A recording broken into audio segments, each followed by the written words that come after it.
Hello. जय हिंद जय भारत दोस्तों। मेरा नाम विशाल यादव और आपका अपने मैथ्स कैरियर बाय विशाल यादव में स्वागत है।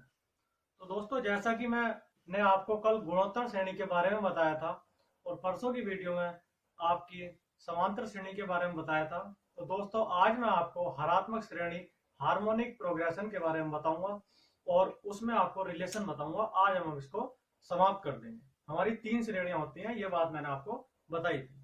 तो दोस्तों आज मैं आपको हरात्मक श्रेणी के बारे में बताऊंगा। एक छोटी सी बात है, केवल वही समझनी है, उसके अलावा इसमें कोई इतना बड़ा इशू नहीं है या इतनी बड़ी बात नहीं है जो आपको समझ में ना आए। केवल रिलेशन जो मैं आपको बताऊंगा वो बहुत मोस्ट होता है, वो कई बार आया हुआ है, वो बात आपको समझनी है। क्लियर है इतनी सी बात? अब मैं आपको इसके बारे में बताता हूँ कि हरात्मक श्रेणी क्या होती है। तो दोस्तों हम बात करते हैं अपनी हरात्मक श्रेणी की, हार्मोनिक प्रोग्रेशन इसको इंग्लिश में बोलते हैं और हिंदी में बोलते हैं हरात्मक श्रेणी। तो दोस्तों मैं इसको आपसे बताऊं तो आपको केवल एक छोटी सी बात ध्यान रखनी है। आपने समांतर श्रेणी पढ़ी है। यदि मैं आपसे बोलूं कि ए बी और सी आपका समांतर श्रेणी में है, एपी में है, तो दोस्तों जस्ट रिवर्स समांतर श्रेणी की अपोजिट जो होती है, उल्टी होती है, तो दोस्तों वो हमारी क्या होती है? हरात्मक श्रेणी होती है। तो मैं ये कह सकता हूँ एक बटे बी और एक बटे सी हमारी किसमें है? इन एचपी, हार्मोनिक प्रोग्रेशन। केवल इतनी सी बात ध्यान रखनी है, समांतर श्रेणी मैंने आपको बता दी है। समांतर श्रेणी क्या होती है? उसका जस्ट रिवर्स, उसका उल्टा, वो हमारी हरात्मक श्रेणी होती है। आपकी एबीसी यदि एपी में है तो एक बटे ए, एक बटे बी, एक बटे सी किसमें होंगी? एचपी में होंगी। बस इसके अलावा इसमें और कोई बात नहीं है। जैसे एपी को सोल्व करते हैं उसका जस्ट रिवर्स करके हम एचपी को सोल्व करते हैं। मैं इसमें आपको आज रिलेशन बताऊंगा, वो रिलेशन बहुत मोस्ट है और कई बार आया हुआ है। कौन सी बड़ी होती है, कौन सी छोटी होती है और उनके बीच में क्या रिलेशन होता है, तो दोस्तों वो वाली बात आपको समझनी है। और इस पर क्वेश्चन भी बताऊंगा। इनसे सूत्र बनते हैं, 3 श्रेणी से 3 सूत्र बनते हैं और उन पर क्वेश्चन आता है, वो मैं आपको इसके बारे में बताऊंगा। तो दोस्तों इसकी यदि मैं बात करता हूँ हरात्मक श्रेणी की, तो हरात्मक श्रेणी क्या, आपके मैं तीनों श्रेणी ले लेता हूँ, उसके बारे में यदि बताऊंगा आपको मैं, तो एक तरफ एपी ले ली, एक तरफ भैया जीपी ले ली और एक तरफ हमने एचपी ले ली। हमने दोस्तों अपनी तरफ से कोई दो नंबर्स मान लिए। Let two positive numbers A and B, हमने अपनी तरफ से तीनों श्रेणी के लिए भैया दो नंबर मान लिए ए और बी। ठीक है, उन दोनों नंबर्स का हम तीनों श्रेणी में काम करेंगे और उनसे अपना सूत्र निकालेंगे कि किस प्रकार का हमारा सूत्र बनता है। मैंने दो नंबर्स लिए और नंबर्स कौन से हैं? ए और बी। तो दोस्तों एक वैल्यू और इनके बीच में मैं मान लेता हूं अपनी तरफ से एक्स, जिसकी वैल्यू हमारी एपी जीपी और एचपी में निकलेगी। तो मैं ये कह सकता हूं हमारा ए एक्स बी किसमें है? एपी में है, समांतर श्रेणी में है। तो मैंने एक बात बताई थी, इनका हमेशा डिफरेंस, कॉमन डिफरेंस, वो हमेशा सेम होता है, बताया था। तो दोस्तों यदि मैं इसकी बात करता हूं तो मैं क्या इसको ये नहीं लिख सकता कि x माइनस ए बराबर बी माइनस एक्स? आप बोलोगे लिख सकते हो, क्यों? क्योंकि हमारा डिफरेंस सेम होता है। इस चीज पर ही काम करना होता है, इसमें डिफरेंस सेम है तो उस पर ही हम काम करेंगे, उससे ही हमारा सूत्र बनेगा। तो दूसरी संख्या में से पहली संख्या घटाई एक्स माइनस है और आपकी तीसरी में से दूसरी घटाई बी माइनस एक्स, तो हम दोनों को बराबर रख सकते हैं क्योंकि हमारा डिफरेंस सेम होता है। तो इसको जैसे ही मैंने सोल्व करा, एक्स इधर ले आए, 2x बराबर ए उधर पहुंच गया, ए प्लस बी, तो दोस्तों हमारा x बराबर क्या बनेगा? ए प्लस बी बाई 2। तो ये हमारा समांतर श्रेणी का सूत्र होता है, x बराबर ए प्लस बी बाई 2। दो नंबर्स लिए थे ए और बी, तो इस पर हम काम करेंगे तो x बराबर कितना होता है? ए प्लस बी बाई 2। केवल x की तो हमें वैल्यू बतानी है, इसलिए मैंने इसको अलग से मान लिया कि ए एक्स भी हमारे एपी में है। क्लियर है इतनी सी बात? दोस्तों बात करता हूं मैं जीपी की, तो जीपी में ही मैंने यही दो नंबर्स लिए हैं, ए और बी। क्यों? क्योंकि हम तीनों श्रेणी में दो नंबर्स पर ही काम करेंगे तो हमें कुछ पता चलेगा कि क्या है, अलग अलग इसलिए हमने नहीं लिया। तो दोस्तों मैं एबी की बात करता हूं, तो एबी में मैंने आपको जीपी में एक बात बताई थी। मैंने ये मान लिया कि ए एक्स बी हमारे किस में है? जीपी में है, गुणोत्तर श्रेणी में है। तो गुणोत्तर श्रेणी में है तो मैंने इसमें एक बात बताई थी, इनका रेशो हमेशा सेम होता है। रेशो अनुपात, कॉमन रेशो को हमेशा सेम होता है, बताया था। तो दोस्तों कॉमन रेशो सेम होता है तो हम क्या इसको ये नहीं लिख सकते एक्स अपॉन ए बराबर B upon X? X upon A बराबर बी अपॉन एक्स, दूसरे को पहले से भाग दी, तीसरे को दूसरे से भाग दी। क्लियर है ना? तो हमारा रेशो सेम है तो हम बराबर लिख सकते हैं। तो मैंने जैसे ही सोल्व करा इसको, तो ये आया एक्स स्क्वायर बराबर ए बी और एक्स बराबर दोस्तों क्या आया? रूट में ए बी। तो ये हमारा जो सूत्र बनता है वो जीपी का बनता है, एक्स बराबर रूट ए बी। ये बहुत महत्वपूर्ण बातें हैं, इन पर क्वेश्चन बनता है, कई बार आया हुआ भी है, मैं भी कराऊंगा आपको। तो ये याद रखेंगे किस तरीके से बनता है। एक्स बराबर रूट में ए बी हमारा जीपी का बनता है, गुणोत्तर श्रेणी का। बात करता हूँ हरात्मक श्रेणी की दोस्तों। तो हरात्मक श्रेणी में मैंने भी आपको बताया था जस्ट रिवर्स एपी, समांतर श्रेणी की रिवर्स जो होती है वो हरात्मक श्रेणी होती है।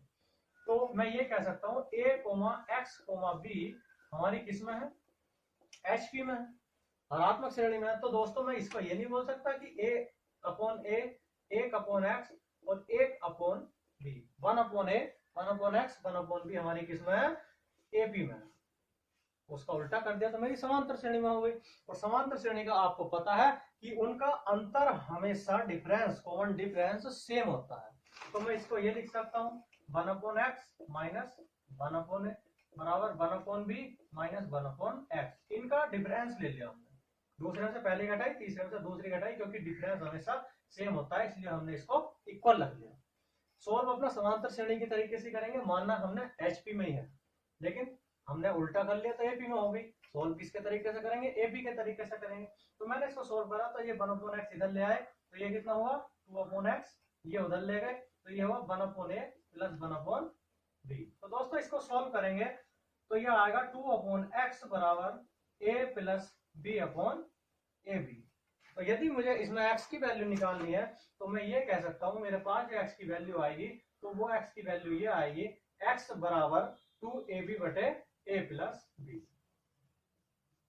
x बराबर 2ab, x बराबर x उधर पहुंच जाएगा, ये ऊपर ये नीचे आ जाएगा, क्रॉस मल्टीप्लाई कर देंगे, x बराबर 2ab बटे a प्लस b हो जाएगा। तो ये हमारा HP का सूत्र होता है हरात्मक श्रेणी का, x बराबर 2ab बटे a प्लस बी। तो दोस्तों हमने टू सेम नंबर लिए थे, दो a एंड b, और उस पर हमने तीनों श्रेणियों में काम किया है। आपको इसके बारे में पता चल गया होगा कि इसके क्या सूत्र है। अब मैं इस तीनों सूत्र पर एक ही क्वेश्चन लूंगा, ज्यादा नहीं लूंगा, केवल एक क्वेश्चन लूंगा, वही हम तीनों श्रेणी में करेंगे। उसी क्वेश्चन को, एक ही क्वेश्चन को तीनों श्रेणी में उसका मान निकालना है, उससे उसका एक रिलेशन बताऊंगा। तो आप इसको नोट कर सकते हैं, मैं इस पर एक क्वेश्चन करवाता हूँ आपको। तो दोस्तों हमने अपना एक ही क्वेश्चन लिया है, वही हम तीनों श्रेणी पर काम करेंगे उसी क्वेश्चन पर। उसके बारे में मैं आपको एक ही क्वेश्चन क्यों कराना, क्वेश्चन आपका अलग आएगा ऐसा नहीं है, यही क्वेश्चन आएगा, क्वेश्चन कुछ भी आ सकता है, बस आपको मेरा कॉन्सेप्ट समझना है कि हाँ किस प्रकार इसका आंसर आता है, किस प्रकार हम सूत्र में रखते हैं। तो मैंने एक क्वेश्चन इसलिए लिया है क्योंकि इससे मैं आपको रिलेशन बताऊंगा, आने वाले जब आप इसका आंसर निकालेंगे तब रिलेशन बताऊंगा कि क्या रिलेशन होता है तीनों के बीच में। तो मैं इसकी यदि बात करूं, आपसे क्वेश्चन देगा कि 9,x,16, x तो दोस्तों अपनी तरफ से मानना है क्योंकि x की तो हमें वैल्यू निकालनी है। तो मैं बात करूं 9,x,16, आपसे बोलेगा कि ये आपके समांतर श्रेणी में है तो x की वैल्यू बताओ। तो दोस्तों मैंने भी एक बात बताई थी, x बराबर a प्लस, आपको कुछ नहीं करना, केवल इतनी सी बात ध्यान रखनी है, x बराबर a प्लस बी बाई 2। तो हम a b की वैल्यू रख देंगे, ये आपका a है ये आपका b है, तो बराबर 9 प्लस 16 बटे 2। तो 9 प्लस 16 कितना होते हैं 25, 25 बटे 2 कितना होगा दोस्तों 12.5 हो जाएगा।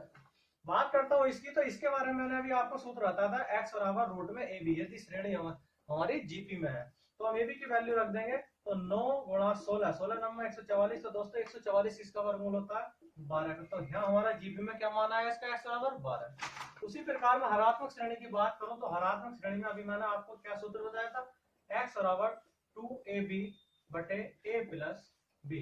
हम इसमें वैल्यू रखेंगे a की और b की, तो 2 गुणा 9 गुणा 16 बटे 9 प्लस 16।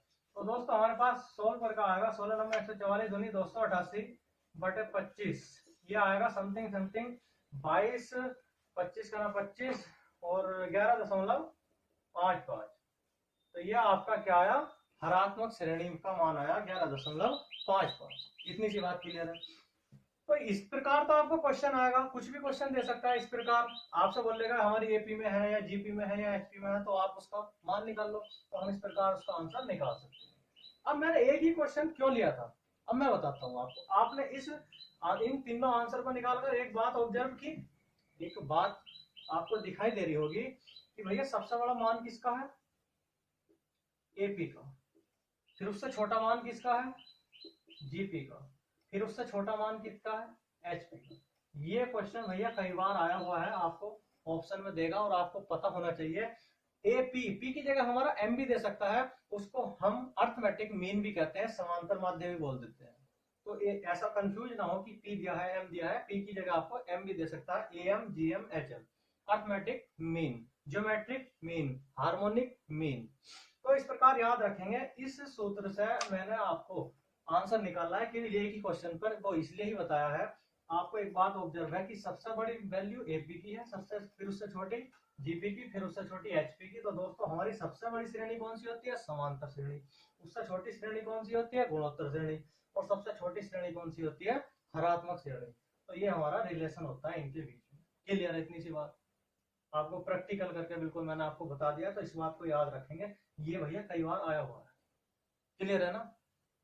अब मैं इसमें आपको एक रिलेशन और बताऊंगा, वो और आता है ये, और जो अब बताऊंगा ये दोनों बातें कई बार आई हुई हैं, दोनों क्वेश्चन। तो भैया इस बात को आप समझेंगे, इस बात को समझने की कोशिश करेंगे। मैंने लिखा है ए एम गुणा एच एम बराबर जी एम स्क्वायर, मतलब समांतर श्रेणी गुणा गुणोत्तर, हरात्मक श्रेणी गुणा गुणोत्तर श्रेणी का स्क्वायर। तो मैं इसको आपको प्रूव करके दिखाऊंगा, तब बताऊंगा कि हाँ इसका रिलेशन ये है। अगर ए एम की बात करूं तो मैंने 2 नंबर्स पर भी सूत्र निकाला था, ए प्लस बी बाई 2 आया था कि नहीं आया था। एच एम की बात करूं तो उस पर 2ab बटे a प्लस बी आया था सूत्र, या नहीं आया था। और जीएम स्क्वायर की बात करूं तो दोस्तों जीएम मतलब गुणोत्तर श्रेणी का मान रूट में ए था, तो रूट में ए का स्क्वायर कर देंगे। क्लियर है? मैंने कैंसिल कर दिया 2 से 2 और a प्लस बी से a प्लस बी, और आपका स्क्वायर आएगा, मतलब ए बी बराबर ए बी आया या नहीं आया? आया, मतलब दोनों साइड मेरी इक्वल है, बराबर है।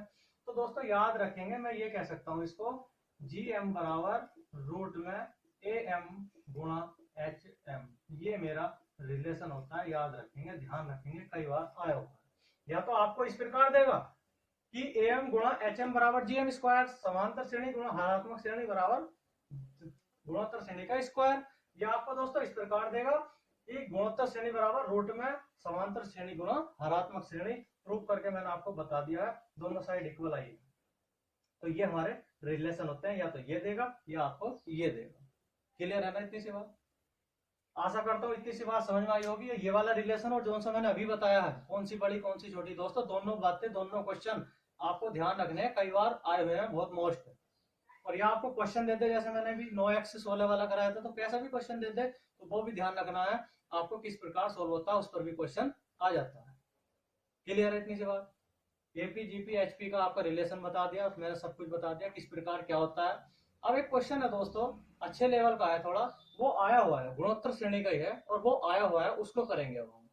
तो भैया क्वेश्चन आपके सामने ये है, क्वेश्चन आया हुआ है, और ध्यान रखेंगे इस प्रकार के क्वेश्चन हमारे आ जाते हैं। तो मैंने आपको श्रेणी बताई है, और मैंने आपको श्रेणी तीनों पढ़ाई है। वो श्रेणी से क्वेश्चन आए ना आए, लेकिन वो श्रेणी आपकी कहीं ना कहीं किसी चैप्टर में यूज हो जाती है, इसलिए आपके लिए मोस्ट है, ध्यान रखेंगे। मैंने आपको भैया गुणोत्तर श्रेणी, समांतर श्रेणी, हरात्मक श्रेणी तीनों चीज बताई है। तो आप इस क्वेश्चन को देखें और करें। क्वेश्चन यह है, यदि किसी गेंद को 500 मीटर की ऊंचाई से जमीन पर फेंका जाता है, तो गेंद अपने हर आखिरी उछाल के 4/5 गुना उछलती है, तो गेंद के रुकने तक कुल दूरी तय करें। तो दोस्तों इसको पहले मैं आपको बेसिक से बताऊंगा, उसके बाद इसका एक सूत्र है ट्रिक टाइप, तो उस पर उससे आप कर सकते हैं। यदि मैं इसकी बात करूं तो वो एक, पहले तो आप एक बात समझेंगे, यदि आपने कोई गेंद यहां से गिराई, तो दोस्तों 500 मीटर से गिराई, 500 मीटर से नीचे चली गई। क्लियर है ना? 500 मीटर से जब आपकी गेंद नीचे गई है, 500 मीटर उछाल से गिराई है, तो दोस्तों जब नीचे से टब्बा खाएगी आपकी गेंद, तो 500 का 4/5 मान लो यहाँ आई, तो 500 का 4/5 जब आपकी गेंद यहाँ आई, तो 500 का 4/5 एक बार तो ऊपर आई यहाँ, उसके बाद एक बार नीचे जाएगी, तो क्या 500 का 4/5 उसने 2 बार दूरी तय की या नहीं की? आपने 500 मीटर यहाँ से गिराई, नीचे चली गई, फिर उसका 500 का कच्चा 4/5 मैंने यहाँ मान लिया, यहाँ आई, तो 500 का 4/5 आपके नीचे से यहाँ आकर फिर वापस जाएगी या नहीं जाएगी? तो 2 बार उसने 4/5 दूरी तय की। फिर आपकी, मैं फिर कहता हूँ 500 का 4/5 का 4/5 यहाँ आई, जो आपकी डिस्टेंस ये थी, इसका ही तो टब्बा खाएगी दोबारा जब खाएगी, इस दूरी का, और इस दूरी का थोड़ी ना खाएगी, इस दूरी का खाएगी। तो 500 का 4/5 का 4/5 2 बार, एक बार नीचे जाएगी फिर ऊपर आएगी। तो दोस्तों हर डिस्टेंस 2 बार तय करेगी या नहीं करेगी? अभी समझाता हूं मैं। मान लो मैंने अपनी तरफ से मान के लिए उसने दिया है, जो आपकी डिस्टेंस है वो टब्बा खाती है, जो आपकी डिस्टेंस दी है वो 500 मीटर के उछाल से दी है। तो दोस्तों 500 मीटर की उछाल से जब आप गेंद को नीचे गिरते हैं तो पहले 500 मीटर दूरी तय की इसने यहाँ से, उसके बाद जो उसने नीचे से टप्पा खाया वो 500 का 4/5 खाया, तो नीचे से जो 4/5 आई तो फिर नीचे भी तो जाएगी, तो मैं ये नहीं कह सकता कि 500 का 4/5 जो डिस्टेंस तय करेगा वो 2 बार तय करेगी। समझ रहे हैं ना आप मेरी बात। उसके बाद फिर ये प्लस क्यों कर रहा हूँ ध्यान रखेंगे, यदि मान लो आपने यहाँ तक 500 मीटर दूरी तय करी कहीं सड़क पर, फिर अगली 500 मीटर दूरी तय करी, तो भैया मैं आपसे टोटल दूरी पूछूं तो आप उसको ऐड ही तो करोगे। उसने पूछा कुल दूरी बताओ, तो कुल दूरी के लिए हम ऐड ही तो करेंगे, जोड़ेंगे ही तो 500 का 4/5 2 बार तय करेंगे। फिर मान लो यहाँ से गेंद जब यहाँ आएगी तो भैया इस दूरी का ही तो आएगी, और 500 का 4/5 का 4/5 नीचे और ऊपर 2 बार ही तो तय करेगी अपनी दूरी। 500 का 4/5 डिस्टेंस थी तो इस दूरी का ही तो तय करेगी। 500 का 4/5 का फिर 4/5, तो मैं ये कह सकता हूँ 500 का 4/5 का 4/5 फिर द्वारा तय करेगी, और कितनी बार? 2 बार तय करेगी, एक बार नीचे गई फिर ऊपर गई। इसी प्रकार ये वाली सीरीज हमारी अनंत तक चलती चली जाएगी जब तक हमारी गेंद ना रुके। वो हमें पता नहीं कब गेंद रुकेगी, इसलिए हमने अनंत तक लिख दिया। आशा करता हूँ ये बात आपकी समझ में आई होगी। तो दोस्तों एक बात बताओ, मैं इसमें अपनी तरफ से ये कर सकता हूँ +500 और -500, +500 और -500 करने पर 500 ऐड कर दिया, 500 घटा दिया, कोई फर्क नहीं पड़ेगा। अगर मैंने इसको ऐड कर दिया तो भैया 500 + 500 कितना होगा? आपका कितना हो गया? 500 गुणा 2, और फिर हम यही चलेंगे 500 का 4/5 का 2 गुना, 500 का 4/5 का 4/5 का 2 गुना। तो एक बात बताओ, मैंने 500 गुणा 2 आपका क्या ले लिया?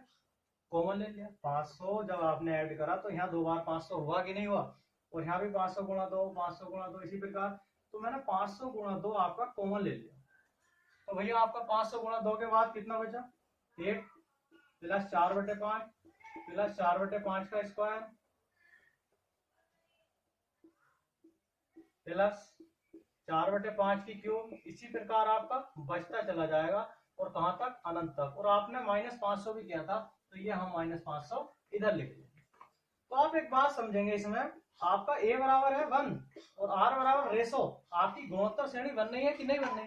आपकी भैया गुणोत्तर श्रेणी बनेगी, और गुणोत्तर श्रेणी में रेशो निकालना होता है हमें, r निकालना होता है, तो दूसरे को पहले से भाग दोगे, r बराबर 4/5। और अनंत पदों के योग निकालने के लिए आपको मैंने सूत्र बताया था, यदि 1 इज ग्रेटर देन r हमारा छोटा है कि नहीं है? 1 से छोटा है, तो a/1 - r, इसको सॉल्व कर लेंगे 1000, a/1 - r, a/1 - r, ये आपका एक तरफ है और वो -500 एक तरफ है। तो हमने इसको सोल्व करा, 5 × 5 - 4 1/5, तो भैया ये कितना आया? 5 ऊपर पहुंच जाएगा, 5000 - 500। तो सोल्व करने के बाद मेरे पास कितना आया? 4500 इसका आंसर आया। तो वो भैया कितने मीटर डिस्टेंस तय कर देगी? 4500 मीटर, 4500 मीटर दूरी अपनी तय कर देगी। समझ में आया नहीं आया? 500 गिराई, फिर इसका 4/5 2 बार तय करेगी, 500 का 4/5 का 2 बार तय करी, नीचे गई ऊपर आई, फिर इस दूरी का तय करेगी, 500 का 4/5 का 4/5 2 बार तय करेगी। तो हमारा इस प्रकार करते चले जाएंगे तो 4500 मीटर डिस्टेंस तय होगी। तो बात करता हूं मैं, इसका एक सूत्र है, शॉर्ट ट्रिक जिसको कहते हैं, शॉर्ट ट्रिक से भी कर सकते हैं, आपको इसका एक सूत्र है उससे भी कर सकते हैं, जब भी ऐसा कोई भी क्वेश्चन आपका आए तो वो मैं आपको बताता हूँ। तो भैया हमारा जो सूत्र है वो सूत्र हमारा ये है, आप ऐसे भी कर सकते हैं डिटेल्स में जैसे मैंने बताया था। अगर जिसको नहीं समझ में आया बार बार वीडियो रोक कर देख लेंगे, वीडियो पॉज करके देख सकते हैं। और जो हमारा सूत्र है वो ये है, टोटल डिस्टेंस निकालनी है, टोटल डिस्टेंस बराबर होता है 2h/1 - r - h। तो h हमारी क्या है? हाइट, जो ऊंचाई होती है, और r क्या है? रेशो, अनुपात। तो आपका सूत्र है 2h/1 - r - h, 2h/1 - r - h। Detail में भी कर सकते हैं जैसे मैंने आपको बताया है, बार बार वीडियो पॉज करके देख सकते हैं जिस प्रकार मैंने आपको समझाया है, और आप इस सूत्र से भी कर सकते हैं जो आपका केवल 5 सेकंड में हो जाएगा। तो भैया h मतलब हमारे पास जो हाइट है वो कितनी है? 500, तो 2 गुणा 500/1 - r, और r हमारा जो रेशो है, जो हमारा 4/5 गुना सब चलता है वो एक रेशो ही तो है, उसका 4/5 फिर उसका 4/5 का 4/5। तो आपका जीपी भी जब बनी तो आपका जो रेशो निकलेगा, जो आपका आर आएगा वो 4/5 है, तो आपका 4/5 जाएगा, और -h मतलब 500 हो जाएगा। क्लियर है? भैया ट्रिक भी और सूत्र भी आपके बेसिक से ही निकलते हैं। मैं आपको पढ़ाऊंगा तो हर तरीके से, ऑप्शन से ही बताऊंगा, ट्रिक से ही बताऊंगा, बेसिक से ही बताऊंगा, हर तरीके से। लेकिन आपको बेसिक क्लियर होना बहुत जरूरी है। आपकी ट्रिक यदि याद नहीं है तो आप ऑप्शन से भी अगर याद नहीं होता है तो आप बेसिक से कर सकते हैं। हर तरीके से मैं आपको बताऊंगा। धीरे धीरे जैसे जैसे आप मैथ पढ़ते चले जाएंगे उसी प्रकार इंप्रूवमेंट करते चले जाएंगे। हर तरीके से बेसिक, लॉजिक, ट्रिक, ऑप्शन सब चीज से आपको बताऊंगा। क्लियर है? तो हम इसको सोल्व करते हैं। 500 दूनी 1000 और 1000 बटे इसको सोल्व करेंगे। 5 जी करना 5 माइनस 4 1/5, तो आपका 5 ऊपर बचेगा -500। तो भैया ये मेरे पास कितना है सोल्व करके 4500 मीटर। तो हमारी जो टोटल डिस्टेंस है वो कितनी तय करी गई? 4500 मीटर। ध्यान से देखेंगे, वीडियो पॉज करके देख सकते हैं जिसकी समझ में नहीं आया। आशा करता हूं दोस्तों आज का पढ़ाया हुआ मेरा ये समझ में आया होगा और ये आपका क्वेश्चन आया हुआ है। क्लियर है? अब हम नेक्स्ट टॉपिक, नेक्स्ट टाइप आपका कल की वीडियो में स्टार्ट करेंगे। ये आपका एपीजीपी का रिलेशन और इस पर जो क्वेश्चन बनते हैं वो मैंने आपको बता दिया। अपनी तरफ से कोशिश यही की है, ज्यादा किसी टॉपिक को दोस्तों मैं नहीं बढ़ाऊंगा। तो दोस्तों कम पढ़िए, सटीक पढ़िए और सही पढ़िए। कम पढ़कर ही सिलेक्शन होता है, सटीक पढ़कर। ज्यादा पढ़ने से सिलेक्शन नहीं है। 100 क्वेश्चन कर लिए, आया कुछ नहीं, लेकिन जो एग्जाम में आज की डेट में आ रहा है वही करिए, चाहे 10 क्वेश्चन करिए। डेली डेली पढ़िए दोस्तों। और यदि आपको पढ़ाया हुआ समझ में आता है तो वीडियो को सब्सक्राइब, शेयर, लाइक करना ना भूलें। वीडियो शेयर करते रहें। और यदि आपको मेरे सवाल से, मुझसे किसी भी चीज से कोई प्रॉब्लम है तो दोस्तों आप कमेंट में बता सकते हैं। बाकी मैं आपको अच्छे अच्छे क्वेश्चन जो प्रीवियस ईयर आए हुए हैं, जो मुझे लगता है कि आएगा, वो मोस्ट एक्सपेक्टेड क्वेश्चन कराने की कोशिश करूंगा। ठीक है दोस्तों? बाकी नेक्स्ट टाइप के साथ हम कल नेक्स्ट वीडियो में मिलते हैं।